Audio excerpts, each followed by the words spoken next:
So what we're talking about here is how do you move to the independent license, but more importantly, how do you move to the point where you can actually bill for your services to managed care companies or private insurances? And that's the ultimate goal, really, because how do you do all of that? What's the process for that? And that's not taught. On this episode of the CompassionWorks Way, we'll hear Jordan speak to Dr. Jose Carbajal. Dr. Carbajal attended Baylor University after his tenure in the U.S. Army, where he received his bachelor's degree and master's degree in social work and a master's degree in theological studies. He completed his PhD in social work at the University of Texas at Arlington. He has several publications and has conducted many professional presentations and trainings. Dr. Carbajal's research focus is on the interventions clinicians use to treat trauma, neuroscience, and faith. Dr. Carbajal has over 15 years of clinical experience, and he has extensive teaching experience, leading seminars and workshops. His clinical specialties are trauma, sexual abuse recovery, domestic violence, and substance abuse. Dr. Carbajal is EMDR certified, an approved consultant, and an EMDR-approved trainer in EMDR. In this episode, Dr. Carbajal shares how to start a counseling practice and how he went from starting out working for different agencies to eventually building his own practice. You can learn more about Dr. Carbajal by visiting our website, CompassionWorks.com, and checking out Dr. Carbajal's upcoming weekend retreat in November, partnering with CompassionWorks on EMDR and mindfulness and transforming your therapeutic practice to new heights. If you would like to register for the retreat, please visit CompassionWorks.com. We'll also link the registration down below. Welcome to the CompassionWorks Way, featuring insightful discussions, inspiring stories, and expert interviews on mental health, building your practice, and personal and professional growth. This show is brought to you by CompassionWorks, your hub for therapists, mental health professionals, and seekers of holistic healing. Your host, Jordan Schaefer, founder of CompassionWorks and licensed EMDR therapist. Together, we'll create a world where compassion and understanding transform lives. CompassionWorks, empowering therapists and transforming lives. Now let's get into the episode. How you doing? Good? I'm doing good. Okay. Just a lot coming up. Jose's, huh? No, just a lot going on. You got a lot going on. Yeah. Well, this one you didn't have to prepare for as much, so good. Thanks for meeting me. Well, we have found that having conversations on how people start their private practice, or really what to do after when you graduate, and how to get started to the next level. And so some is private practice, but some is, what to do next. It has been helpful for people because I don't think that's really covered in school. Right. So I thought I'd have you kick in on this conversation, basically how you transition from your master's program or your PhD program into then private practice, but also working for agency work or whatever you did. How did it go? What happened for you? Okay. There is no preparation, and it's briefly touched in terms of how you move from one level to the next level, but there's a lot more involved in that process, really. And no one really tells you or teaches you specifically, wait, what do I need to do next, and so on. Everybody talks about one level. Like, for example, everyone talks about getting a license. I mean, that's one thing, so you're authorized to provide services.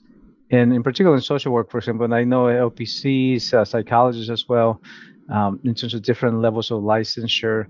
Like if you're an associate, for example, LMFT, an associate, and so on, you can see clients, but under supervision. So what we're talking about here is how do you move to the independent license, but more importantly, how do you move to the point where you can actually bill for your services to managed care companies or private insurances?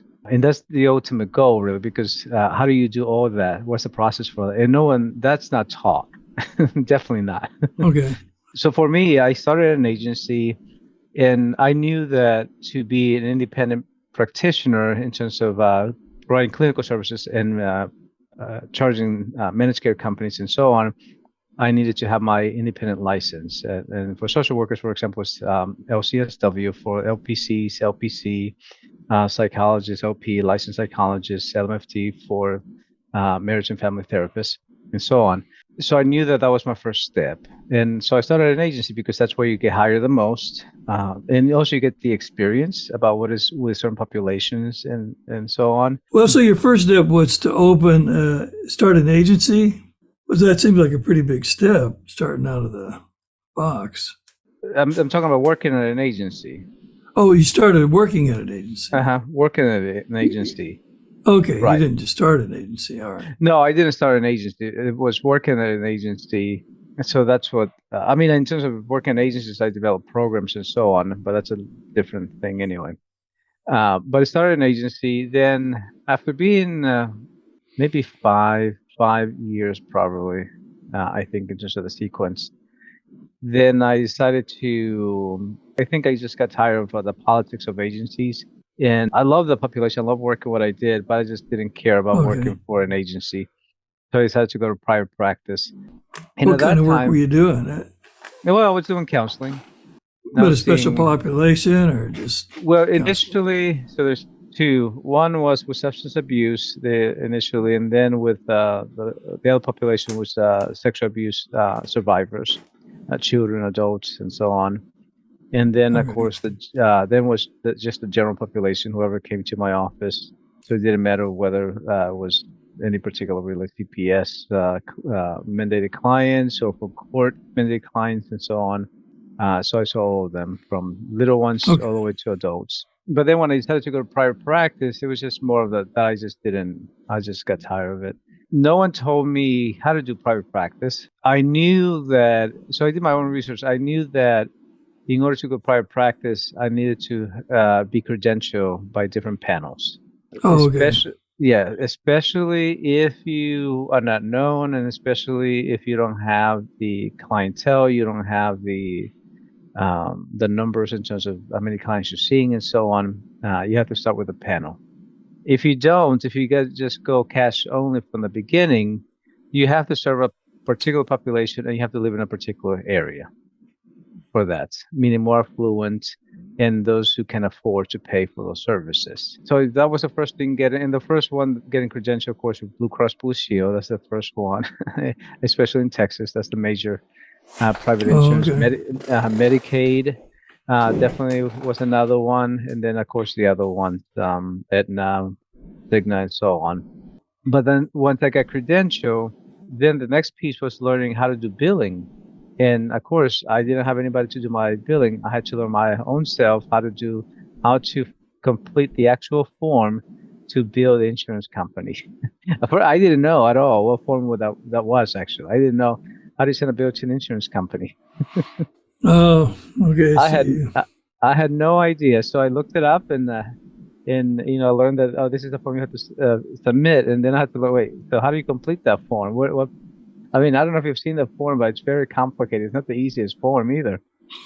I had my own struggles, yeah. Well, because that form includes not just medical, mental, any kind of service, any kind of a professional service. So certain boxes do not apply to mental health, for example, and others do. Anyway, and the language is different, like the onset of the problem. Well, for medical providers, it's different because it's when you provide the service, that's the onset or whenever. But for mental health, the onset is actually, medical providers can begin, they can bill it differently compared to mental health. They can have several codes. In other words, can bill for several codes versus for mental health, you can only bill one code at a time. And I think some of that's changed now, do you think? Have you heard? No, not in terms of codes. Okay. Well, in terms of health. Form? Okay. No, the form hasn't changed either. And I can tell you why. Because I still complete those forms if I seek reimbursement. Let's say I saw someone at a network and I want to submit the claim for the service. I have to complete it myself and submit it to the insurance company. But it's different. I complete it. I know what I'm completing, so I know how to complete that form. Actually, that's funny because this is at the other end as a client, as a patient, actually, completing my own form. So I can get reimbursed from the insurance company. So I still do. Great lesson, I guess. It pays off even as a client and patient. Oh, okay. Because how many of the general population know how to do that, actually? I assure you, not that many. But anyway, so I learned how to complete that form and everything else. And then, of course, is learning how to follow up with the insurance company and how long it takes to making sure you meet the deadline, 90 days after the service provided and so on. And all of them have different guidelines and this and that. the other part was where I was going to provide the service. So initially I didn't know any other private practitioners from that sense. And also I didn't know, well, I was trying to find the cheapest place as well, because it's expensive to rent for office space if you're not seeing any clients. That's a cost at the beginning that you don't have any money for. But anyway, so I rented a place, I rented an office for, I don't remember, I think it was maybe half a week or something like that, for a number of hours. So I started with that. And with that, then I did, of course, a little bit of marketing, especially those who knew me when I was working at agencies, marketing at the school, counselors, social workers, and so on, to send referrals. Medical providers, and so on, primary care specifically. Were you calling people, or what do you mean? What were you doing? Sending out well, no. Newsletter? I knew, I'll call them. I'll send them an email that was seeing this population, so on. With the medical providers, it's either I knew some or I just send them a form to the clinic and saying that I was providing this type of services to their clientele, and I show them the insurance that I took and so on. So slowly I started building and started looking at different programs. Specifically, if someone wanted to contract with me, like CPS, for example, if I wanted to contract with me to see their population and so on. And I looked into it, but later on I decided I didn't want to do a contract with CPS, for example. I just wanted to, but I work with them where they can send me their clientele as well. Some of those who were in the CPS cases and so on. The marketing piece that I did heavily was being bilingual, because you don't have a lot of bilinguals providing that type of services as well. So I got a lot of that PTSD, specifically trauma, military veterans. I had some first responders and so on. But then as I was transitioning doing that, so I got a good caseload going. But then I decided this is way too much for me to do by myself. The office where I was at, they actually had a person doing the billing and office management, all the scheduling and so on. And I could pay for that service to them, but I decided no, that was too expensive, that I didn't want to do that either. So I started looking and considering, okay, I don't want to stay with this office practice here, because I just don't care about where the office was located. And also, I just didn't care about, primarily where they were located, really, in the type of building they had. It was an old house, and the owner actually slept on the second floor, the third floor of that building. So downstairs were all the actual offices for everybody. But anyway, it was quite a place. It had some character. It was quite a character of the house. It was interesting. But anyway, so then I started thinking, okay, where can I go? Where will be a central location? At this point, I was living in Fort Worth, in the Metroplex area, and I wanted to see a place that they were successful, because I tried another one, actually, very successful individuals, and this was more of a very fancy business type of kind of office. They contracted with me that I can use their office, and I can't remember if I pay them or if they would do the billing, they would pay me a certain percentage. I can't remember exactly. But I think I moved toward where they were doing the billing, I think, I can't remember exactly. But anyway, but that type of office, it was it was on the 8th floor, I think, or something like that, very fancy. They had drinks, Cokes, whatever for their clients and so on. Cash, they had cash only clients as well. So, incredible when I got my first $300 in cash for someone to come see me. Anyway, and it makes it feel worthwhile, right? And that person actually literally had actual cash. It was not a check. Oh, yeah. Yeah, I've had that once in a while. So anyway, but I didn't like the business approach. They were very business-like. Ever since I became a therapist, and my interest in psychology has always been about helping people in the most that I can. And my philosophy has always been that I would do this work. I would literally do this work for free if I could. Meaning that if I don't have to worry about bills or anything like that, I literally do it for free, because that's how much I enjoy doing it. But because I have to pay bills, at least I need to get reimbursed enough so I can pay my bills, essentially. I don't have to become a millionaire or billionaire or anything like that. All I need to do is pay my bills. So with them was very business-like, and I just didn't like their approach. I felt like the heart was not in helping people, but more making business, making money. And they did. They were very successful, really. Oh, okay. So I moved from that practice, and I started looking into other places, and I found another practice that was more aligned with my own philosophy of treating clients and I mean, they were this office was very successful as well, and they had a waiting list as well. So I got involved with them, and I liked the population they were serving. I mean, they saw all the clients. I mean, all kinds of clients anyway. But I got involved. They did all my billing. All I had to be in charge was making sure I coded for whatever was billing and writing my notes for my clients. Essentially, I gave them my schedule, the type of schedule that I wanted, how I wanted structured, and everything else. We negotiated the contract. Initially, the contract I negotiated, I said, I'll set this amount, this percentage. And I was fine initially since I was starting off. But once I had a waiting list, I said, I want to renegotiate my contract. And so I don't mind. I do think that the certain amount of percentage is worthwhile for the work that is done here and everything else. But I'm doing the bulk of the work into my clinical work. So I expect to get more than that. And if I don't, that's okay. You can tell me no. And I'll be fine with it. I'll just find another place or I'll do something else. I mean, I'm straightforward. That's basically your approach to life. That's basically your approach. It is. I will be honest with you what I would like. You can always tell me no, but you also know that with that no comes another action. And how long that's going to take, another response, it can take time. Meaning because I have to align certain things before I make a move, but the other person knows that I will make a move eventually. So, and she knew, and she liked me, and she saw my productivity and everything else. She did not want to let me go either. So I knew that as well. But, like the percentage, for example, that I negotiated, how low was it? Because initially it was 60-40. And 60-40 feels like I'm paying half for all the work that I do, because I put a lot of work in what I do. Let me put it this way: when I work, especially with the clients that I was working, I would do my best in everything that I could, and I would pour myself into trying my best to help them. And that was one reason why I had a waiting list as well, because they saw the type of work that I was doing with them and everything else. And of course, a lot of clients were, and at that time I was known in the community as well. Other clients from the other agencies, they will follow me and they'll find me. And of course, they would tell their family members, friends, and so on to come see me. And usually I saw everybody. It was funny seeing that. But anyway, so they knew that. But I did want to appreciate the staff as well. I did want the staff to get. The amount of money that will go into staffing and for administrative fees and so on, I wanted to be sufficient as well.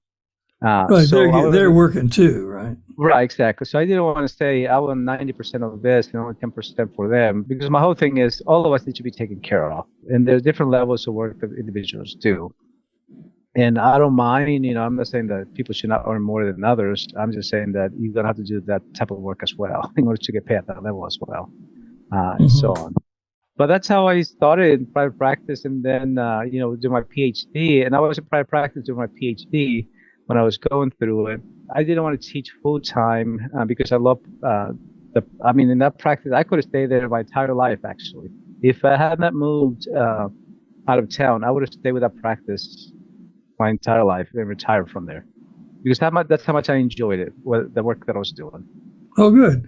Well, just to be clear then, so you're talking about when you had a master's degree is when you started with the agency work and moving around. Oh, right, that's clear. Right. And master's in social work, right? Were you an LCSW at this time, though? Yes. Yeah. Okay. I became a LCSW 2 years after my graduate degree and so on. So it was very fast. I did it quickly. I did as fast as I could so I can quickly move on to wherever I wanted to be. Because I knew that as an LCSW, I can be more marketable. And also, really, I can do whatever I want. If I didn't like something, I can move somewhere else. So I would do the most of what I enjoy doing and the least of what I don't enjoy doing. So I will work, like I told when I accepted a job, a teaching position, I said, I'll stay here for a year. If I don't like it, I'm out after a year. I know what I enjoy doing. So I'm not sure if I will enjoy this or not. But anyway, go ahead.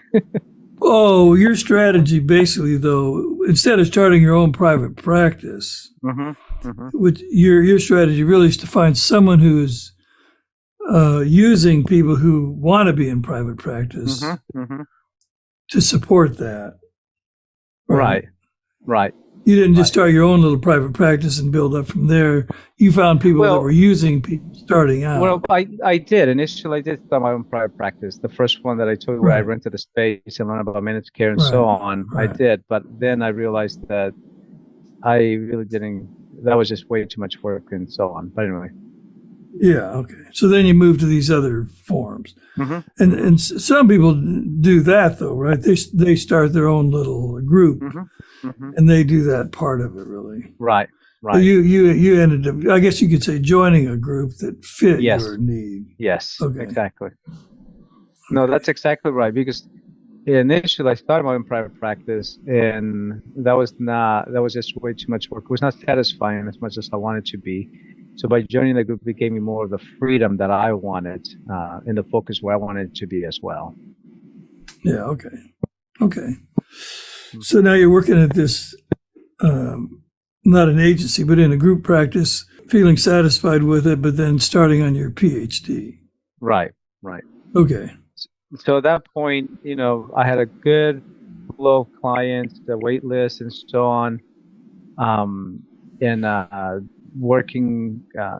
I worked full time actually, and initially when I started my PhD, I was going to do it part time, but it planned out that I did it full time instead. But then once I finished the PhD, at that point we were moving, so we moved, and I worked instead of continuing private practice, I went to a clinic. They recruited me specifically, so I said, well, this is a setting I never worked at specifically. Let me try it out and see how that goes. Just for the fun of it, really. Again, my philosophy is I would try it for a year or two. My thing is stabilizing the system. And once I'm stable, if I don't like it, I'm out of there. I don't have the philosophy that used to be, I'll stay with the company for 30, 40 years because I'm committed to this company. If a company is not committed to me, I assure you, I'm not going to be committed to you. Because the thing is, over time, in the 60s, 50s, companies were committed to their workers. Now you don't have any companies want your commitment, but they're not committed to the workers. That's the problem. So I learned a long time ago that if a company is not committed, there are ways the companies show whether they're committed to the workers or not. Very easily ways to see that, actually. And if you're not committed to me, I don't have to stay with you. I don't care if I was here for a year or so, or even 6 months. In fact, I worked at a place for 3 months, and I never worked at a place, but I wanted to try it out. I wanted to see if it was fun or not, if I enjoy it or not. It was a completely different setting. I'd never done it before.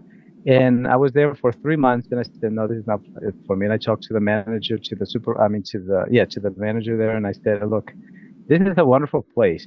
This is not about the place, but this is not what I want. This is not who I am and what I do, the work that I do. And they really enjoy me. They really appreciate me being there, and I really enjoy them as well. But the setting was not the right setting for me. And after 3 months, I was out of there. Was this a counseling job too, or this was? Yeah, no, this was counseling. Making rivets. Yeah. Okay. No, this was a counseling. It was a full salary, benefits, and everything. Okay. So I really wasn't clear though. So you worked at this one place where you loved it. You were going to be there forever or whatever. Right. You decided to do a PhD, and then you realized with your PhD you couldn't work half time and do your PhD half time.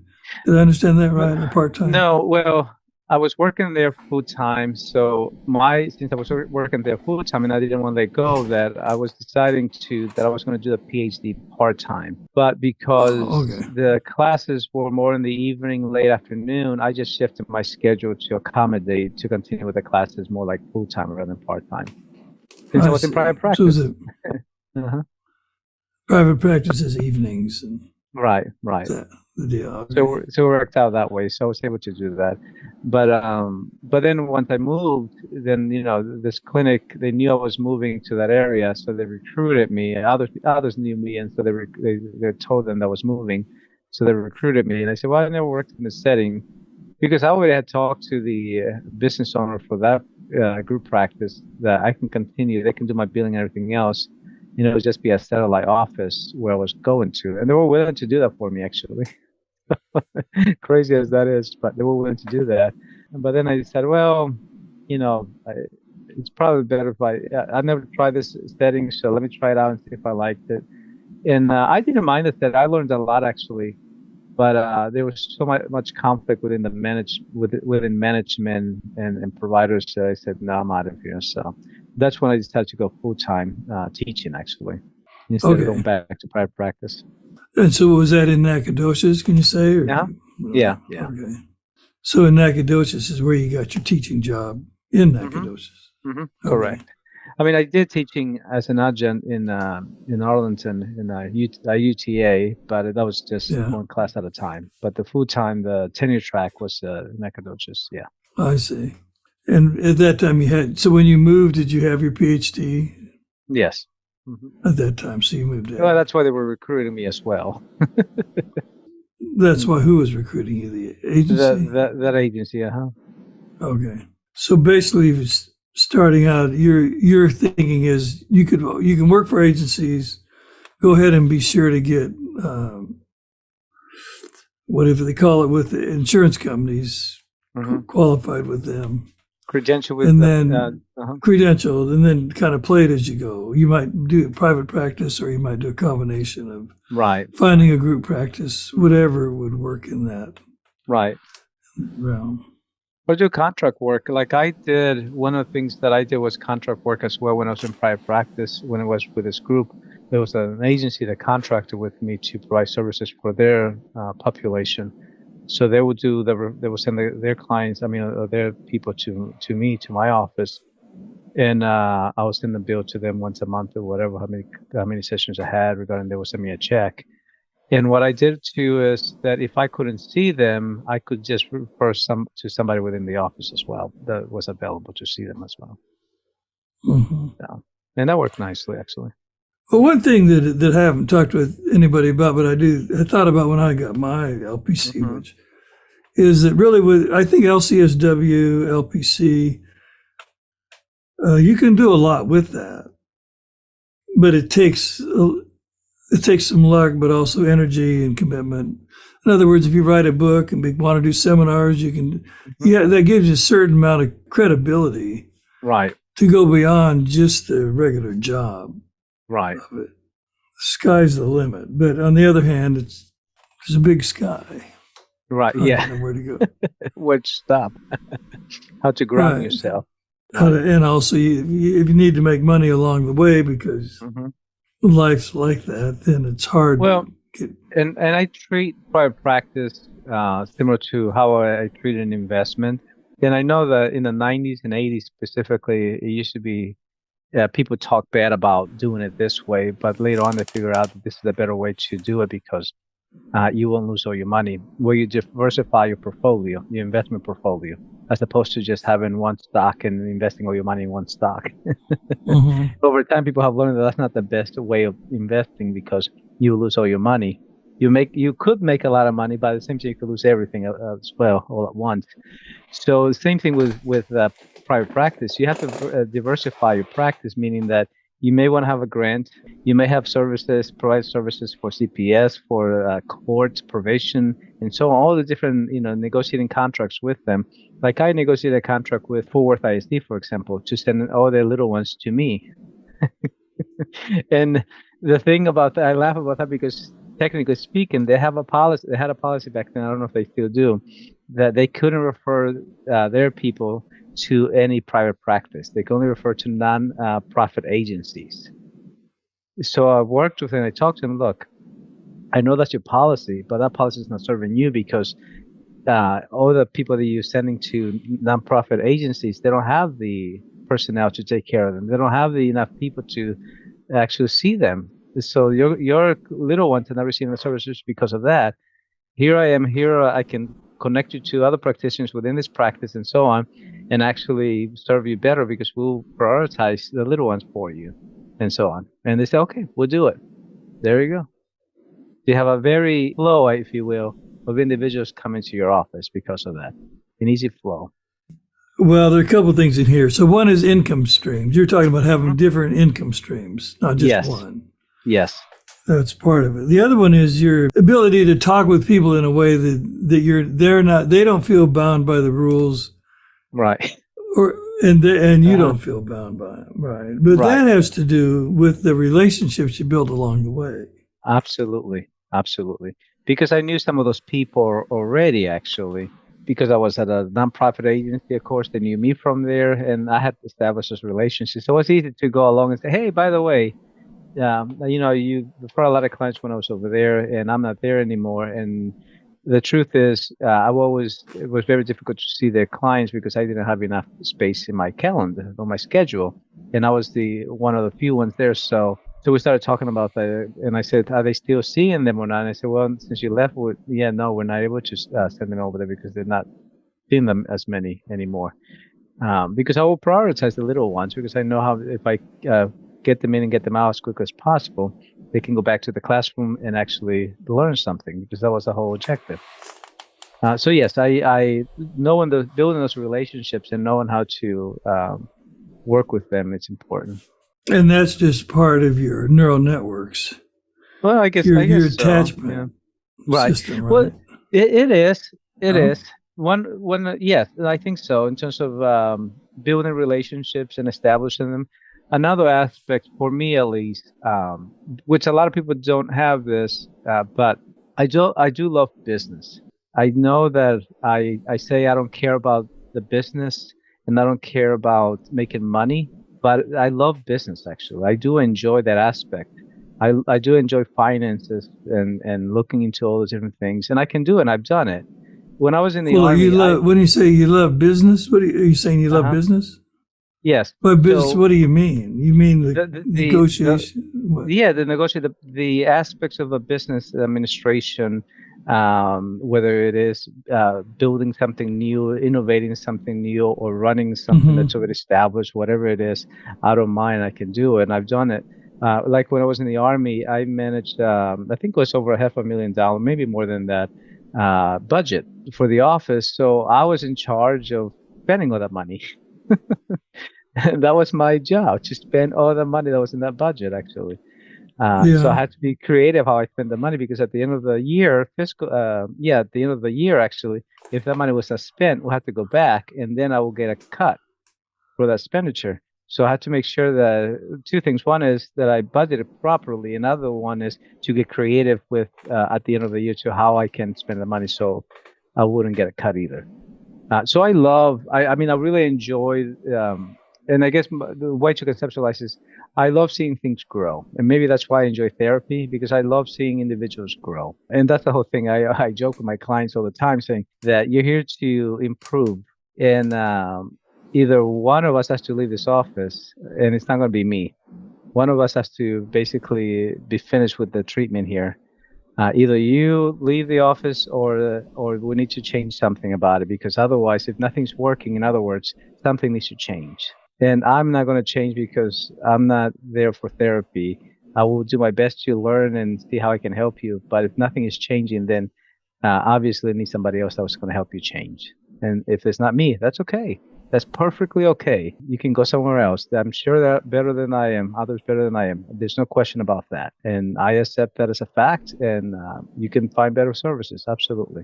But I want you to change, because otherwise I'm not here to provide psychoanalysis and be here 5-10 years without any changes. Well, that's kind of harsh for psychoanalysis, but... Yeah, but I'm getting a different level here, because it's like you wake up out of graduate school and you have your own neural networks of how you form relationships and basically attach or not attach to other people, right? And somehow you have to learn how to manage life within that. Whatever you call it. I guess you could call it your brand, right? Right. And because you could say, well, just go out and make these relationships and then talk to them, and all these people will come your way.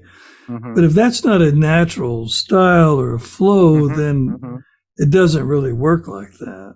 Right. I mean... Well, there's a resonance. They have to resonate, really, because otherwise it's very shallow and it's very business-like, if you will, meaning that it's very dry. Like a contract between two businesses and so on. There's no relationship, but the best contracts are those based on relationships, because that's how you can actually not just get the best out of the contract, but also how you can build it even up.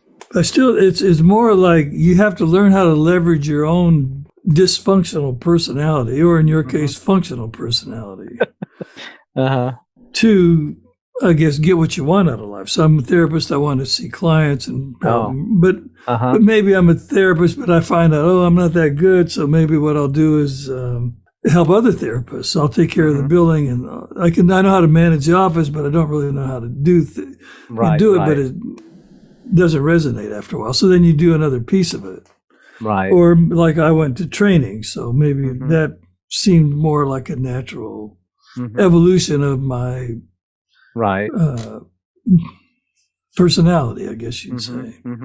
It's really testing all those different aspects on it, honestly, because you never know. I took an inventory to tell me basically what I was good at. And interestingly enough, I think it points out to this result is that I'm good at many different things, actually.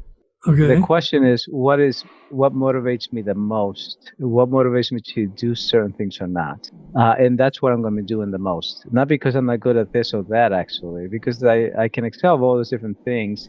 But it's more about what I attribute to what gives me the most joy in doing so. So but you have to test all those different aspects. What is that you're good at? So you can continue doing that. And the question is, what are you good at? And do you enjoy doing that or not? Because you could be good at it and be miserable and not enjoy it.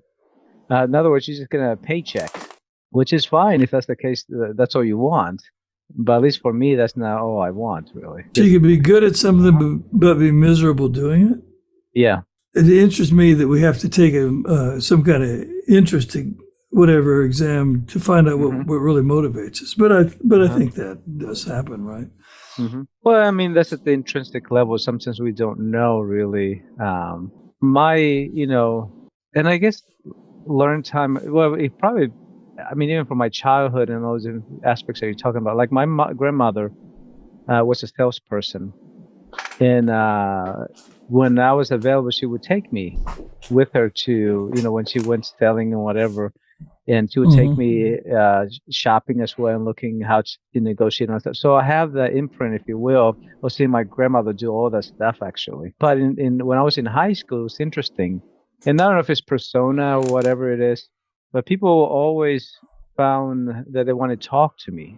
I've always had that type of energy that people always found that they want to talk to me. But I have no idea why, because I don't find myself to be that interesting. But people always felt like they can talk to me. I mean, they were like, I was moving when I was moving from Fort Worth, for example, we were at the U-Haul. I mean, I was getting my U-Haul and paying so I could rent it and everything else. And my wife was there with me. And I was just, giving my credit card with him, and I said, this is the date and so on. But the guy just opened completely up without me asking any questions and just tells me his life story. And my wife said, I don't know. I mean, because she has seen that constantly people do that to me. I said, well, I was just there. I didn't ask it. I didn't start asking him any questions. And I didn't stop him from telling his life story either. That would be rude. Yeah, did you start the ticker going? Well, I should have sent him a bill. But I don't know if that's kind of an energy thing or not. I don't know what it is. And I think I lost it over time on it, to be honest with you, partially because I'm more in my head since I'm doing more research and teaching. When you do teaching and research, you tend to be more in your head, really. But when I was down in terms of my body and my heart, I think I was able to be more receptive to those things. Then now I mean, people will do that now here and there, but I just don't care about it anymore. I'm more dismissive, maybe. I don't know. It's terrible. Oh God, this is terrible to say that, but it really is to an extent. Here's the other part too. When I'm too much in my head, I know I need to stop doing whatever I'm doing because I know that that's not my balanced self. I need to be both, actually. When I'm balanced, I need to be able to be at both levels. And when I'm not, if I'm just in my head, then I don't care about anything else other than whatever is in my head. Oh, okay. That could play out in terms of the issue of prior practice, I guess. You have to have a passion for it, maybe. I mean, at least if you're going to be able to, you have to have a drive for it, really, when you think about it. A drive for it, a knack for it, I think. Yeah. And somehow attracting people, holding clients is part of it. Right. That's a major piece. Since they're the ones who are going to send you the referrals primarily. I mean, the insurance companies, yeah, you're on the panel, people can look you up and everything. But the clientele, I mean, the ones you serve, the ones you see, I mean, that's what I saw. They were the number one to send me more clients than anybody else. So you were getting referrals from clients that were satisfied with the service. Mm-hmm. Or at least like talking to you and felt like that was worth the money, whether they got anything out of it or not. Yeah, I don't think they got anything out of it. They just like having a good conversation. Right. No. At least the symptoms, they persuaded me that the symptoms were changing. It's okay. Well, yeah, of course. Sure. They had to convince me somehow. So they keep coming now. All right. Well, I think we've covered it. Well, anything left? This is the idea of just how to get started in private practice from. I mean, I think that's so. Two things for me. One is have a vision for what you want to do. If you're going to go to private practice, because private practice comes two things. One is you have all the freedom that you want, and you have all the responsibility that you need that you don't want. Because, right. You have all the freedom that you want, but you have all the responsibility. There's no one else that's going to do all that for you other than you. And in terms of, from an income standpoint, it's up to you how successful it is or not. Whatever you need to change, whatever you need to shift, it requires that, because otherwise, you can see, I mean, I got to a point I was seeing over 30 clients, and that's when I realized this is way too much. So I found a balance, 25 clients a week, actually. I said, that's enough. I don't want more than that. Because if you get over 30 clients, I mean, you're making pretty good money in terms of, depending on how much you get paid from, whether it's insurance company, self-pay, and so on. But you really get to, you get up there, I guess what I'm saying. But it's a lot of work as well. I don't think it's worth it at all. I think 25 clients is sufficient, and you'd be satisfied. But I don't know. Some people want more than that. Yeah, I think all that varies. So. Right. But you have to have the motivation, the passion for it. You need to have a vision for what you want to accomplish. What is that you want at the end of the day, and how you want it to look like. And if you're willing to put the work that's required. In self-pay, cash flow, I mean, it's more common, I think. It used to be, when I started private practice, that was not common really to do a lot of self-pay. That was more the exception rather than the norm. Nowadays, you see a lot of people doing more self-pay than not. So partially because a lot of practitioners have said, I'm not going to take your insurance because they don't reimburse me enough for it. You can send your own bill and so on. Right. Yeah, they're different. Apparently there are clawbacks. The insurance company wants money or demands money back. Right. Those kinds of things. Yeah. But from what I can tell, most people take insurance. Yeah. And you have to balance it out to, which ones and so on, and which ones are better insurance than others. So. Right. Okay. The only question I have left is, from the beginning, we started about, you started talking about politics in the agencies. Mm-hmm. Can you talk? What was that? Or is that too? No. What is that? When I mean politics at an agency agents are driven by two. You have the board. Okay. The board of directors, and then you have grants. Agencies are driven by grants. So grants requirements dictate how you're going to proceed in certain things. Like certain grants, for example, require you to do a certain number of sessions, and no more than that. Like I was in an agency, I was not the maximum number of sessions I could do were 12, for example. Okay. And other ones were in terms of the cultural norm within an office as well, how people behave and who has been there the longest, and what they think is, cultural norm. Agency cultural norm is very interesting because that also dictates how things are done, even though explicitly there's no policy related to that at all. It's implicit, but that's dictated by those who have been there the longest and by their preference, not because that's the best thing. And so you can't make any changes And because that's how we've done it the whole entire time we've been here. Or, I understand grants, but my thing is more about those who have always done it this way. That is the most annoying thing to me. Is that the best way, though? That's fine if you always done, but is that the best way? Does that meet the need? Is there another better approach than that? Because if not, have it down you're going to have to write that down for me, where you mandate me to do something like that explicitly. Because if it's not explicit, then I don't have to do anything you tell me implicitly. I think you're talking about the momentum of cultural norms in an agency. Mm-hmm, mm-hmm. There's a certain momentum built up about that. Right. When you step into that river, mm-hmm. that's what is either. I guess if you flow with it, it's fine. Well, that's what I'm saying. You can flow with it. It can quench your passion or whatever you're interested in. And it can quench your innovation as well, because it will squash innovation, meaning that if you have an idea and everything else, but because of that norm, then your idea is not significant and not even considered at all, right. Which is a disadvantage. Okay, well, that helps. So within an agency, there are grants. What was the other thing?